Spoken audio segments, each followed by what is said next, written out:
इस्तीफ़ा भेज दिया है। मैंने 6 दिन इंतज़ार किया, न्याय की गुहार करी, मुझे लगातार बोल दिया गया इंतज़ार है, रहने दो, भूल जाओ।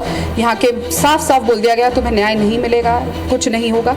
तो इंतज़ार करते करते अब मैं प्रभु श्री राम के चरणों में पहुँच गई हूँ। उन्हीं से न्याय की उम्मीद है और मैं जानती हूँ मर्यादा पुरुषोत्तम प्रभु श्री राम मुझे न्याय सवर्ण देंगे।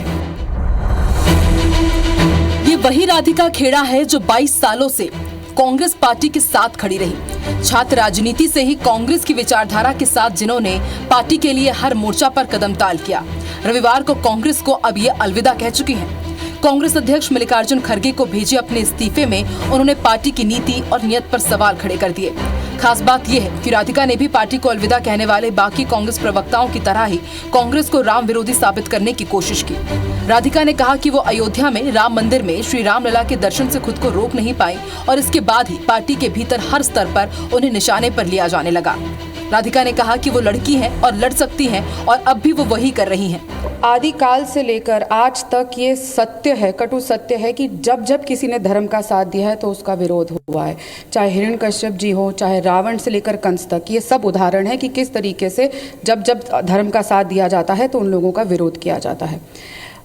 श्री अयोध्या धाम राम लल्ला की जन्मभूमि हम सब हिंदुओं के लिए बहुत ही पवित्र स्थली है और मैं वहाँ दर्शन करने से अपने आप को रोक नहीं पाई, लेकिन वहाँ जाने का विरोध इस कदर मुझे सहना पड़ेगा मैंने अपने जीवन में कभी नहीं सोचा था। मेरे साथ छत्तीसगढ़ प्रदेश कांग्रेस कार्यालय में अभद्रता हुई, मुझे वहाँ पे धक्का मुक्की करी गई, कमरे में बंद कर दिया गया, लेकिन मेरे साथ न्याय नहीं हुआ। मैं चीख चीख कर गुहार करती रही, छोटे से लेकर सबसे बड़े शीर्ष नेतृत्व तक गुहार करती रही, लेकिन मुझे न्याय नहीं मिला।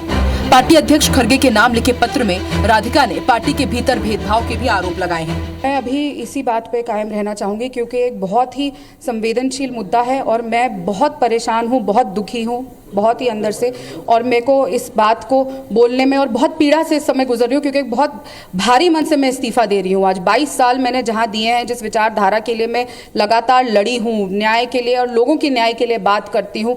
हमारी पार्टी बात करती है महिला न्याय के लिए, किसान न्याय के लिए, युवा न्याय के लिए, श्रमिक न्याय के लिए, और जब खुद के घर में अन्याय होता है और उस पर चुप्पी साध लेते हैं क्योंकि सिर्फ इसीलिए क्योंकि हम राम जी के दर्शन करके आए और न्याय देने से हमें इनकार कर दिया जाता है, तो इस समय ये बहुत ही गहरी चिंतन की बात है। अब एक बार जान लीजिए कि आखिर राधिका खेड़ा के इस बखेड़े की पूरी इनसाइड स्टोरी क्या है।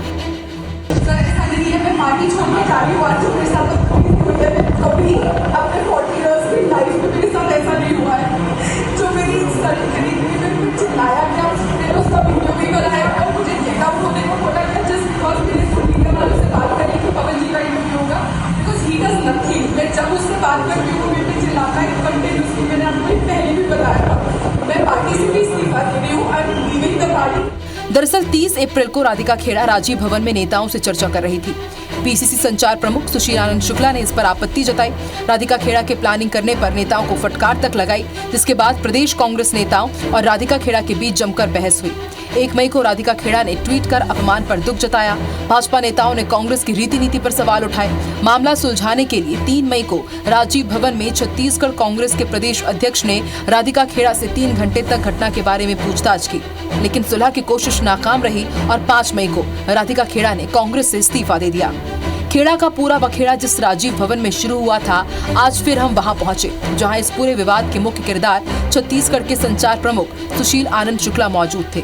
और इस मामले पर जब हमने बात करने की कोशिश की तो उन्होंने क्या कुछ कहा, सुनिए और देखिए। सुशील आनंद शुक्ला के केबिन के बाहर ही हैं और सुशील आनंद शुक्ला से हमारी बात जी थोड़ी धनंजय ठाकुर जी हैं। सुशील आनंद जी बातचीत करेंगे। क्या सवाल है? लाइव चल रहा है जी अभी राधिका खेड़ा विवाद मामले पे। सवाल क्या है? सवाल यही है कि 1 मिनट ये देखिए कि अभी जो है सुशील आनंद जी कमरे के अंदर है और दरवाजा लगाए हुए हैं और बातचीत करने की कोशिश होगी सुशील आनंद जी से। अगर धनंजय जी अगर आप बात करें तो। अच्छा देखिए, सुशील आनंद शुक्ला जी ने इनको भेजा है। सुशील आनंद शुक्ला जी संभवतः बात नहीं करना चाहते इस मुद्दे पर, इसलिए आपको भेजा है। देखिए सुशीलानंद शुक्ला जी बात नहीं कर सकते, आप कैसे कह रहे हैं? पहली बात तो समझिएगा। दूसरी बात, कुछ चीज़ें पार्टी की इंटरनल होती है। एक इस्तीफा हुआ है, हम अध्यक्ष जी से लाइन ले रहे हैं। आप ऐसा कह रहे हैं कि सुशीलानंद शुक्ला जी गेट लगा के बैठे हैं, बात नहीं, ये सब तो दरवाजे नहीं लगे हैं क्या? कैसे कह सकते हैं बातें? दरवाजे नहीं लगे क्या? कैसे कह सकते हैं? दरवाजे नहीं लगे क्या? मेरे को बताइए। मेरे ऑफिस के केबिन है, आप ऐसे कैसे बात कर लेंगे? देखिए, अब मैं सुशील जी से बात करने की कोशिश कर रहा हूँ। अब मर्यादा मत भूलिए आप। गेट लगा है बोला ना, गेट लगा है जी। सुशील जी, ऐसे कुछ बात सुशील जी हमारे साथ है। जी। सुशील जी इस्तीफा दे दिया है राधिका खेड़ा जी ने। ये उनका अपना विषय है जी। मुझे इस मामले में जो भी कहना है मैंने अपने माननीय प्रदेश अध्यक्ष जी को कह दिया है। जी। जहाँ तक राधिका जी का सवाल है तो मैं उनको अपनी छोटी बहन के जैसे सम्मान करता था। हमारे साथ वो काम कर रही थी और उस दिन भी ऐसा कुछ भी नहीं हुआ था जो अभद्रता की श्रेणी में आता। वैचारिक मतभेद थे हमारे और कहीं कोई ऐसी बात नहीं है। लेकिन महोदय, मैं अंदर अपने कमरे में बैठा हूँ, आप बोलना दरवाजा बंद कर दिया। सुशील शुक्ला, एक मिनट, आपका ये व्यवहार शोभा देता है इतने बड़े चैनल के संवाददाता, आप बोलते दरवाजा बंद कर कुछ। आप जाइए, आप जाइए, जाइए, जाइए, जाइए आप। हालांकि ऐसी बात नहीं करते, प्लीज, लेकिन उसके अगल बगल में जो रहते हैं वो इस तरीके के बात। सुशील आनंद जी, मेरी बात, आप आपसे बात नहीं कर रहा हूँ। सुशील आनंद जी से बात करो। देखिए, यही व्यवहार कर रहे थे राधिका खेड़ा जी से, यही उदाहरण जो है आप प्रस्तुत कर दिया है उन्होंने। सुशील आनंद जी, हम आपसे बात करें। सुशील आनंद जी, आप अपने आदमी को समझाइए प्लीज। मेरे आदमी नहीं जी, हाँ, पार्टी के कार्यकर्ता हैं, आपके साथी हैं, आपके साथी हैं। आप यहाँ बात करने आए हैं कि झगड़ा करने? सर, झगड़ा तो ये कर रहे हैं सर, मैं कर रहा हूँ। यही विवाद था। आप देखिए, यही आवाज, सर मैं आपसे बात कर रहा हूँ सर, आपके प्रवक्ता आपसे बात कर रहे हैं सर। आप मुझे दरवाजा बंद था, मैं अंदर किसी से सर मैंने कहा कि धनंजय ठाकुर, सुनिए ना सर, आप मेरे क्वेश्चन का सवाल दे देंगे। मैं वही कह रहा हूँ, वो कह रहे हैं आपने जो तरीका तो नहीं सर, मैं ये कह रहा हूँ, उन्होंने क्या, आपने सुशील आनंद शुक्ला जी, आपने क्या राधिका खेड़ा का अपमान किया? उसमें वो साफ तौर पर लिख रहे हैं कि मेरा अपमान हुआ है। मैंने उनका कोई अपमान नहीं किया, वो मेरी छोटी बहन के समान थी। हमेशा मैंने उनका सम्मान किया था, आज भी वो पार्टी छोड़ी है। एक महिला होने के नाते मैं उनका सम्मान करता हूँ, मैं उन्हें शुभकामनाएं देता हूँ। लेकिन मुझे सवाल तो बनता है ना कि आज वो राम भक्त हैं, पहले नहीं थे। अरे मेरे से बड़ा कौन राम भक्त होता है? हो सकता है सवेरे मंदिर का दर्शन करता हूँ, उसके बाद फिर मैं जल ग्रहण करता हूँ, तो मुझे उससे कोई वो दिक्कत नहीं है। मेरी शुभकामनाएं हैं, वो मेरी छोटी बहन थी, है और रहेंगी। मेरी शुभकामनाएं। राधिका ने इस्तीफा दे दिया है, मगर इसका मतलब ये नहीं कि खेड़ा पर बखेड़ा का अंत हो गया हो, या यूं कहें कि ये तो नए बखेड़ी की शुरुआत है। क्योंकि जिस पार्टी ने रामलला के प्राण प्रतिष्ठा का निमंत्रण ठुकराकर बीजेपी को बड़ा मुद्दा दिया था, उस पार्टी की नेत्री ने पार्टी नेताओं पर यह कहते हुए आरोप लगाया कि राम मंदिर दर्शन के कारण ही उनका विरोध हो रहा है, और वहीं ये संकेत भी दिए हैं कि कहीं न कहीं वो बीजेपी की विचारधारा से प्रभावित है।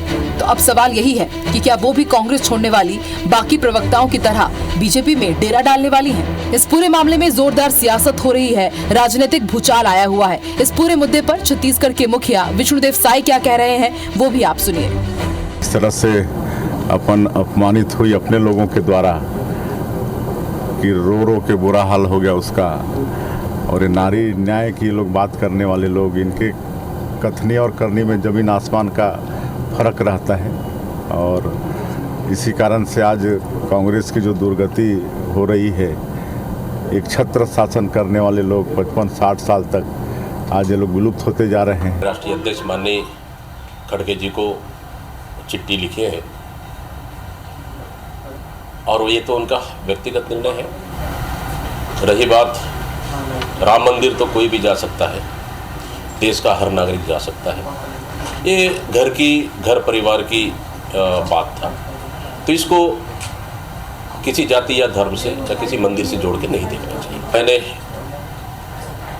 सभी लोगों से 1-to-1 चर्चा की और पर्याप्त समय तक सभी चीज़ें जानने की कोशिश की, चर्चाएं की, और उसके बाद उसके आधार पर AICC ने जो रिपोर्ट मांगे थे वो रिपोर्ट मैंने बना के भेज दी। बाकी निर्णय तो पार्टी को करना था। राधिका खेड़ा के इस्तीफा देने के बाद IBC 24 की टीम राजीव भवन पहुंची और वहां पर मुख्य किरदार सुशील आनंद शुक्ला से हमने बातचीत करने की कोशिश की। उसके बाद वहां पर क्या हुआ ये आपने देखा और सुना, और उसके बाद IBC 24 ने एक्सक्लूसिवली राधिका खेड़ा से भी बातचीत की। राधिका खेड़ा ने IBC 24 से क्या कुछ कहा ये भी आप सुनिए। खेड़ा ने इस्तीफा दे दिया है, लेकिन अब आगे क्या होगा यह हमें बताने के लिए इस वक्त राधिका खेड़ा, जो कि पहले कांग्रेस की नेशनल कोऑर्डिनेटर थी लेकिन अब इन्होंने कांग्रेस से इस्तीफा दे दिया है, हमारे साथ लाइव जुड़ चुकी है। राधिका जी, बहुत बहुत स्वागत है आपका एक्सक्लूसिवली IBC 24 पर। मैम, अभी हमने थोड़ी देर पहले देखा कि आपने इस्तीफा सौंपा है और बेहद आहत होकर के, व्यथित होकर के आपने अपना इस्तीफा पत्र मल्लिकार्जुन खड़गे को भेज दिया है। लेकिन आपसे जानना चाहेंगे, आपने लिखा कि आप राम मंदिर जा रही थी और इस कारण आपको न्याय नहीं मिला, आपको न्याय देने से मना कर दिया गया। देखिए, पहले तो IBC का बहुत बहुत धन्यवाद। उन्होंने लगातार असली खबर चलाई, बाकी लोगों की तरह गलत लाइन और गलत खबरों पे खबर नहीं चलाई। लगातार आप लोगों ने मेरी न्याय के लिए लड़ने में मेरा साथ दिया, उसके लिए आपको बहुत बहुत धन्यवाद। देखिए, आप सब जानते हैं 5 दिन पहले छत्तीसगढ़ प्रदेश कांग्रेस कार्यालय इस तरीके की अभद्रता हुई और मैं किस तरीके से चिल्ला के न्याय की गुहार अपने शीर्ष नेतृत्व के आगे आएंगे। मीडिया के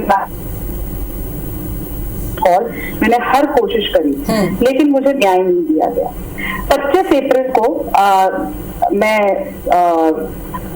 गई थी, 25 तारीख को पिछले महीने में गई थी राम मंदिर दर्शन करने, और उसके बाद से लगातार मेरा विरोध किया जा रहा था पार्टी की तरफ से और लगातार मुझ पे दबाव बनाया जा रहा था कि किस तरीके से आप राम मंदिर के दर्शन क्यों करके आई, आपको जाना नहीं चाहिए था।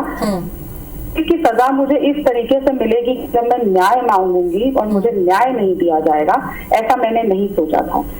मर्यादा पुरुषोत्तम भगवान प्रभु श्री राम जी के अंदर मेरे पूरी आस्था और विश्वास है और उस आस्था को, विश्वास को डगमगाने की कोशिश इन्होंने, हमारी पार्टी ने, भारतीय राष्ट्रीय कांग्रेस ने करी। क्योंकि मैं क्या ही बोल रही थी, मैंने सिर्फ न्याय तो मांगा। यहाँ पे जिस तरीके से मेरे साथ अभद्रता हुई, मैं बार बार बोलती रही, चाहे स्थानीय नेता हो, चाहे हमारे राष्ट्रीय नेता हो, किसी ने भी कुछ नहीं किया। मुझे बंद कर दिया गया। हुआ क्या था राजीव भवन में? आप आई थी, पवन खेड़ा दूसरे दिन आने वाले थे, आप समन्वयक के तौर पर वहां पर पहुंची थी, लेकिन बात इतनी बिगड़ गई, आपको न्याय नहीं मिला, तो आज आपने कांग्रेस से इस्तीफा दे दिया है। सब जानना चाहते हैं मैम, क्योंकि लगातार कांग्रेस के तरफ से ये कहा जा रहा है कि सब कुछ ठीक है, लेकिन कुछ ठीक नहीं था, इसलिए आपने आज इस्तीफा दे दिया है। उस दिन मैम हुआ क्या था? देखिए, मैं कल एक प्रेस वार्ता कर रही हूँ जिसके जरिए मैं सबको ये बात सामने रखूंगी। मैंने पहले भी कहा था मैं खुलासा करूंगी, मैं कभी मीडिया से भागती नहीं हूँ।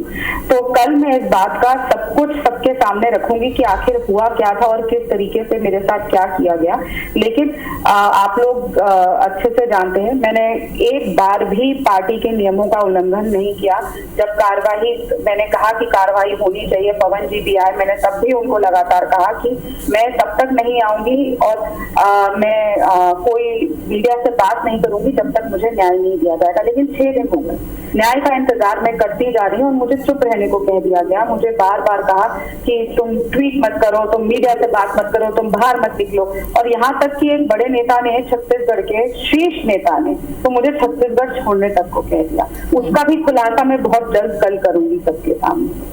तो जिस तरीके से, सिर्फ इसलिए क्या मेरी गलती थी कि मैं न्याय मांग रही हूँ? मैंने ऐसी क्या गलती करी थी कि 3 आदमी मुझे कमरे में अंदर से बंद कर ले? मैं चीखती चिल्लाती रही न्याय के लिए, लेकिन कुछ नहीं हुआ। और वो आदमी आज भी इस मीडिया के सामने जा रहा है, मेरे बारे में झूठ बोल रहा है, झूठे बयान दे रहा है, और मेरे पास हर चीज का सबूत है। और मैं शुक्रगुजार करती हूँ वो जो भी मीडिया के साथ चैनल, अखबार था जिसने वो वीडियो, मुझे नहीं पता उन्हें कहाँ से मिला जब मैं रो रही थी, अगर वो सामने नहीं आता तो लोगों को मेरा दर्द, मेरी पीड़ा कभी पता ही नहीं चलती। जिसने भी वो वीडियो बनाया, मैं उस इंसान का शुक्रगुजार करती हूँ कि उसने दुनिया तक मेरा दर्द पहुंचाने का काम किया, वरना पता नहीं मुझ पे और कितने कैरेक्टर असैसिनेशन करके आरोप लगाए जाते। मैं 8 साल से छत्तीसगढ़ आ रही हूँ, ये मेरा 3रा टर्म था बतौर प्रभारी, और कभी मेरे साथ ऐसा नहीं हुआ। लेकिन पिछले चुनाव में भी ये लगातार मेरे साथ इस तरीके की भ्रष्टाचार करते आए थे। राहुल गांधी जी की न्याय यात्रा में भी हुई, और तब भी मैंने सभी दिल्ली के नेताओं को, सभी स्थानीय नेताओं को इनकी शिकायत लगाई थी, लेकिन किसी ने भी कुछ नहीं किया। मुझे अब समझ आ रहा है कि जो बार बार मुझे बोला जा रहा था कि तुमने राम मंदिर क्यों गई, तुम राम मंदिर के दर्शन करके क्यों आई? अरे रामलला से इतनी घृणा कि रामलला के दर्शन में कराई तो आप मुझे न्याय नहीं देंगे? मेरी सिर्फ एक ही गलती थी कि मैं राम जी के दर्शन करके आई, इसलिए मैं अब प्रभु श्री राम के चरणों में बिल्कुल पहुंच चुकी हूं कि वही मुझे न्याय दिलाएंगे और बाकी चीजों का खुलासा तो राधिका जी, हमने भी वो तस्वीर देखी, आपने प्रोफाइल पिक्चर अपना चेंज किया है, राम सहारे अब आप हैं, आपने कांग्रेस से तो इस्तीफा दे दिया, बीजेपी कब शामिल कर रहे हैं राधिका जी आप? ऐसा कुछ नहीं है। मैं कोई पार्टी में नहीं, मैं न्याय की लड़ाई लड़ रही हूँ, लड़की हूँ, लड़ रही हूँ और लड़ती रहूंगी जब तक मुझे न्याय नहीं मिलेगा। मैं शुरू से लोगों के न्याय की आवाज, न्याय के लिए लड़ती आई हूँ और इस चीज में मैं कायम रहूंगी। ऐसा नहीं होता है, हर चीज में राजनीति नहीं देखनी चाहिए। मैं 6 दिन आप लोगों से बिल्कुल बात नहीं करी, सिर्फ इसीलिए इस उम्मीद से कि पार्टी शायद न्याय करे। और मैं जब मीडिया से रूबरू भी हुई, जब मैं प्रदेश ऑफिस के कार्यालय आई थी, तब भी मैंने कहा था मुझे न्याय की उम्मीद है। लेकिन अफसोस राम लल्ला से इतनी दुश्मनी है हमारी पार्टी की, कांग्रेस पार्टी की, कि वो चीज उन्होंने मेरे पे इस तरीके से निकाली कि मुझे न्याय देने से मना कर दिया। लेकिन राम लल्ला में मुझे पूरी विश्वास है कि वो मुझे न्याय दिलाने का काम करेंगे।